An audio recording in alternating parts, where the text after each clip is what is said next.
Brexit treble. Anna Soubry declares victory and boasts there will no hard Brexit. Mr Grieve this week orchestrated a Tory rebellion which forced Prime Minister Theresa May into a number of concessions, a move Ms Soubry now claims has ruled out the possibility of a hard Brexit. Ms Soubry tweeted this afternoon, "Dominic Grieve should be hailed a hero for what he has achieved for democracy.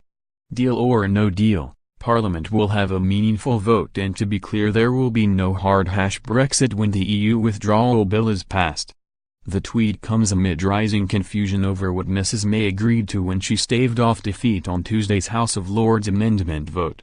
Remainer Tory MPs led by Mr Grieve claim she told them Parliament would be granted a vote on the final exit deal, while Brexiteers claim she did nothing of the sort.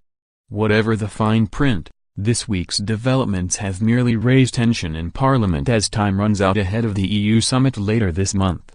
Ms Soubry has placed herself at the heart of the Remain campaign, pledging yesterday to do the right thing as Brexit passed through Parliament. She said in the House of Commons yesterday, "We reckon that overall 52% voted to leave, but the 48% who voted to remain have been put to one side in this process and ignored. That has to stop. We have to come back together and we have to do the right thing." And she referenced a quote from David Davis during his time as a backbencher to highlight the importance of parliamentary sovereignty. She said, "The House is made up of 651 robust individuals whose position gives them a powerful say in what the executive can and cannot do. The powers of the House are sovereign and they have the ability to upset the best laid plans of ministers and of government, which no minister ever forgets, and nor should any backbencher." Those words were true then, and they are true now.